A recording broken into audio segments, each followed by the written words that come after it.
Hello and welcome guys, आप देख रहे हैं मेरा YouTube channel Shivangi Chaurasia vlogs. आज के इस वीडियो में मैं आपको 3 इम्पॉर्टेंट बहुत अच्छी बात बताने वाली हूँ। मगर उससे पहले यदि आपने मेरे चैनल को सब्सक्राइब नहीं किया है तो प्लीज़ इसे जल्दी से सब्सक्राइब कर लीजिए। जितना हो सके वीडियो को शेयर करिए और बेल आइकन को भी ज़रूर प्रेस कर लीजिए ताकि मेरे लेटेस्ट वीडियोज़ का नोटिफिकेशन आप तक सबसे पहले पहुँचे। तो ज़्यादा देर नहीं करते हैं, स्टार्ट करते हैं फर्स्ट इम्पॉर्टेंट टिप से या फर्स्ट इम्पॉर्टेंट जो मेरी बात है उससे। तो पहली बात ये है कि आप सभी लोग आरआरबी एनटीपीसी के जितने भी स्टूडेंट्स हैं वो रिजल्ट का वेट कर रहे होंगे और आप सभी को पता है कि अभी सभी लेवल्स का रिजल्ट नहीं आया है। ओनली 6 लेवल है जिसकी प्रोसेस अभी चल रही है, डॉक्यूमेंट वेरिफिकेशन का काम हुआ है और अब जो अदर लेवल हैं उनका कुछ भी पता नहीं है। देखिए अभी कुछ दिन पहले ही बहुत सारे स्टूडेंट्स ने मिलकर ट्विटर में अपनी डिमांड रखी थी कि जल्द से जल्द हमारा रिजल्ट आ जाना चाहिए। तो रेलवे ने रिस्पॉन्स करते हुए ये भी नोटिस दिया था कि जो स्टूडेंट हैं वो रेलवे की प्रोसेस में इंटरफेयर ना करें।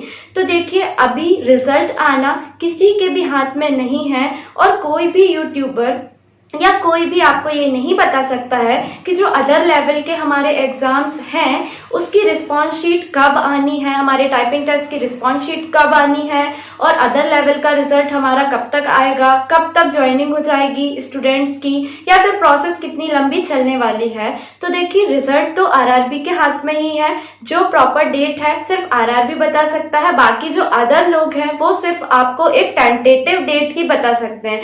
जैसे मैंने भी यदि रिजल्ट के बारे में बात की तो मैं आपको एग्जैक्ट डेट नहीं बता सकती हूँ, मैं सिर्फ एक टेंटेटिव डेट आपको बता सकती हूँ अंदाजा लगा के। बट आपका जो भी जब भी रिजल्ट आएगा तो वो आपको आरआरबी के थ्रू, ऑफिशियल नोटिस के थ्रू खुद ब खुद पता चल जाएगा। तो आप अभी क्या करें, अभी हमारे हाथ में सिर्फ रिजल्ट का वेट करना ही है, बाकी रिजल्ट कब आएगा ये कोई भी नहीं बता सकता है। अब रही सेकेंड इम्पॉर्टेंट बात कि जब तक हमारे रिजल्ट नहीं आते हैं तो क्या करें। तो देखिए गाइस, मैं खुद भी स्टूडेंट हूँ जैसा कि मैंने आपको पहले ही बताया हुआ है और मेरे बहुत सारे एग्जाम्स ऐसे हैं जिसके रिजल्ट अभी आना बाकी है।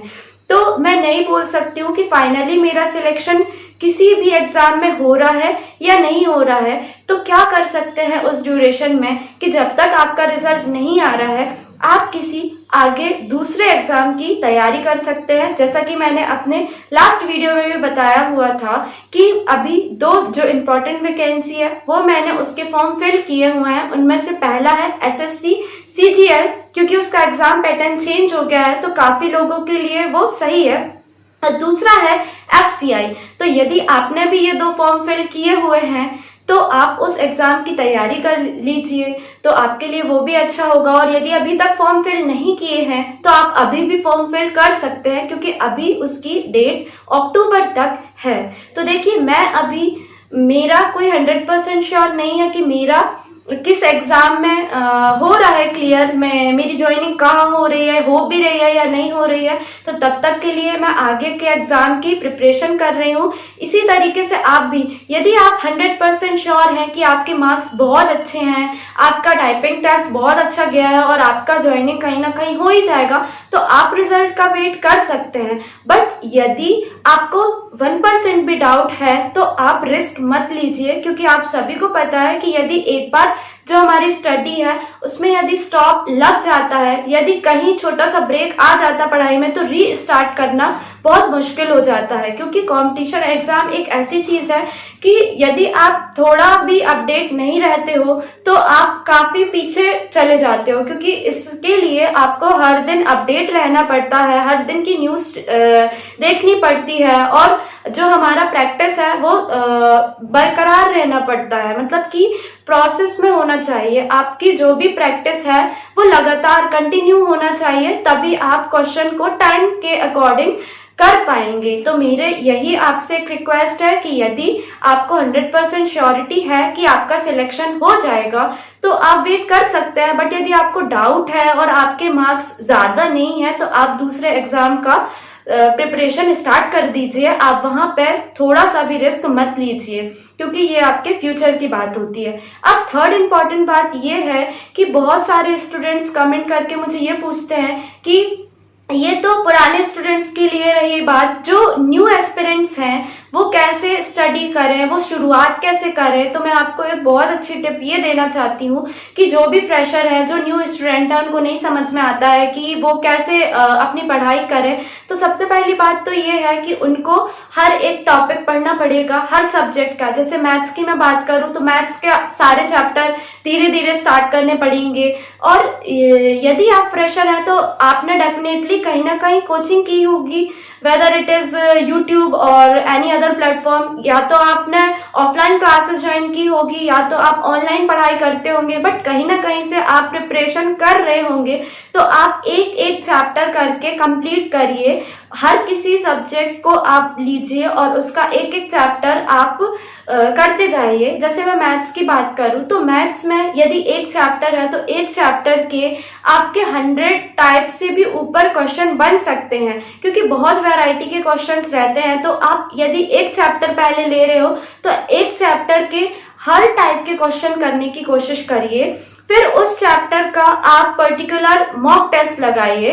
तो वो मॉक टेस्ट आप 10 मिनट का मॉक टेस्ट लगा लीजिए, या फिर 5 मिनट का मॉक टेस्ट लगा लीजिए। पहले कम ड्यूरेशन का मॉक टेस्ट लगाइए, ताकि आप क्वेश्चन कर पा रहे हो उस चैप्टर का कि नहीं, ये आप एक क्लियरिटी रख पाए कि हम कितने समय में कर पा रहे हैं। मॉक टेस्ट लगाने का और प्रॉफिट ये होगा आपको कि आपको स्पीड आएगी धीरे धीरे, कि टाइम के अकॉर्डिंग कैसे हम क्वेश्चन कर सकते हैं। और जब आप चैप्टर वाइज करेंगे तो आपको ये प्रॉफिट होगा कि जितनी वैरायटी के क्वेश्चन हमने पढ़े हुए थे, क्या उसमें से हमें क्वेश्चन आ रहे हैं या नहीं। तो इसी तरीके से हर एक सब्जेक्ट का आप एक एक चैप्टर पकड़िए और उस पर्टिकुलर चैप्टर का आप टेस्ट लगाना स्टार्ट करिए। आपको इससे यही फायदा होगा कि आपको उस चैप्टर से रिलेटेड क्वेश्चन बन रहे हैं या नहीं आपको पता चल जाएगा। और धीरे धीरे करके जब आप कुछ वैरायटीज करने लगेंगे, कुछ टाइप के क्वेश्चंस करने लगेंगे, तो ऑटोमेटिकली आपको डिफरेंट टाइप के क्वेश्चंस करने में ज्यादा वक्त नहीं लगेगा। आप ऑटोमेटिकली देख के समझ जाएंगे कि इसकी क्या ट्रिक थी, या फिर इस क्वेश्चन को कैसे सॉल्व करते हैं। और किसी भी कॉम्पिटिशन एग्जाम की मैं बात करूं तो 3 सब्जेक्ट बहुत इंपॉर्टेंट होते हैं। पहला हमारा मैथ्स हो गया, मैथ्स को आप क्लियर रखिए। इंग्लिश आप अपनी स्ट्रॉन्ग कर लीजिए। और थर्ड मैं बात कर रही हूँ जीके जीएस की, इसको स्ट्रॉन्ग कर लीजिए। तो यदि आप ये 3 सब्जेक्ट है अपने स्ट्रॉन्ग कर लेते हैं तो आपको किसी भी कंपटीशन एग्जाम में हाई स्कोर करने से कोई नहीं रोक सकता है, क्योंकि ये जो 3 सब्जेक्ट हैं यही हर कंपटीशन एग्जाम में मोस्टली पूछे जाते हैं। और फिर अलग अलग एग्जाम का अलग अलग सिलेबस होता है, बट मैथ्स आपका ये है कि मैथ्स तो हर कंपटीशन एग्जाम में आता है। दूसरा जीके जीएस की पार्ट करूं, वो भी किसी एग्जाम में ज्यादा आता है, किसी में कम आता है, बट ये भी आता है हमारा। और इंग्लिश की मैं बात करूं तो इंग्लिश जैसे कि रेलवे के एग्जाम में नहीं पूछी जाती है, बट एसएससी के एग्जाम्स में पूछी जाती है, तो आप इंग्लिश भी कर लीजिए। बाकी रीजनिंग एक ऐसा सब्जेक्ट है कि यदि आप एक बार उसको कर लेते हैं तो उसमें ज्यादा मेहनत करने की जरूरत नहीं होती है, क्योंकि रीजनिंग हमारी अदर सब्जेक्ट के कंपैरिजन में इजी ही होती है। तो आप 3 सब्जेक्ट अच्छे से कर लीजिए। बाकी जीके जीएस वाले पोर्शन में जीएस में बहुत सारे सब्जेक्ट्स आ जाते हैं। तो जैसे मैं कॉन्स्टिट्यूशन की बात करूं तो कॉन्स्टिट्यूशन में आप आर्टिकल को रिलेट करके पढ़िए, ताकि आप यदि एक बार आर्टिकल पढ़ रहे हैं तो आपको लंबे समय तक याद रहे कि इसको मैंने किस ट्रिक से याद किया था। यदि मैं ज्योग्राफी की बात करूं तो ज्योग्राफी में आप मैपिंग करिए। आप हर दिन कुछ मतलब या तो आधे घंटे का समय निकाल के ही सही, बट आप मैप देखा करिए, वो वर्ल्ड मैप हो या फिर इंडियन मैप हो, आप उसे रेगुलर चेक किया करें, ताकि आपको पता चले कि जो ज्योग्राफी में हमारा है वो क्या है, कौन सी रिवर, कौन से माउंटेन, कौन सा कॉन्टिनेंट कहाँ पर है, कौन सी कंट्री कहाँ पर आती है। फिर धीरे धीरे आप उससे ये अंदाजा लगा सकते हैं कि किस कंट्री में किसका प्रोडक्शन ज्यादा होता है। और अब यदि आप बात करें कि आपका स्टडी प्लान आप बताइए, तो ये वीडियो मैंने ऑलरेडी अपलोड कर चुका है, तो आप प्लेलिस्ट में जाके उसे चेक कर लीजिए कि मेरा स्टडी प्लान क्या रहता है। बुक्स से रिलेटेड मैंने वीडियो ये भी अपलोड कर चुका है कि किस किस बुक्स के आप पढ़ाई करें। बट हाँ, स्पेशली यदि आप कुछ एग्जाम्स की बात करें कि आप दूसरे एग्जाम के लिए बता दीजिए, तो वैसा कोई वीडियो अभी तक अपलोड नहीं किया है। जो कॉमन मेरे पास बुक्स है उसी के लिए अपलोड किया है। तो यदि आप किसी दूसरे एग्जाम की तैयारी कर रहे हैं और आप जानना चाहते हैं कि उससे रिलेटेड बुक कौन सी हम प्रेफर करें, तो आप प्लीज मेरे कमेंट सेक्शन पे टाइप करके ये बता दीजिएगा कि आपको किस एग्जाम से रिलेटेड बुक्स के बारे में इंफॉर्मेशन चाहिए है, तो मैं आपको वो इन्फॉर्मेशन भी दे दूंगी। तो देखिए, जो 3 इंपॉर्टेंट बातें थी मैंने आपको बता दी है। आप अपना टाइम बिल्कुल भी वेस्ट मत करिए, रिजल्ट तो अपने टाइम पे आता रहेगा। आप आगे की तैयारी करते रहिए और आप सभी लोगों को मैं दिल से थैंक यू कहना चाहती हूँ, क्योंकि मेरा यूट्यूब चैनल एक्सपेक्टेशन से पहले ही मोनेटाइज होने की राह पर है। तो ये आप सभी का सपोर्ट ही है कि इतनी जल्दी मैंने 2000 प्लस सब्सक्राइबर कंप्लीट कर लिए हैं और जल्द ही 4000 जो हमारा वॉच आवर है वो भी कंप्लीट हो जाएगा। तो उसके लिए थैंक यू सो मच। अब मिलते हैं नेक्स्ट वीडियो में।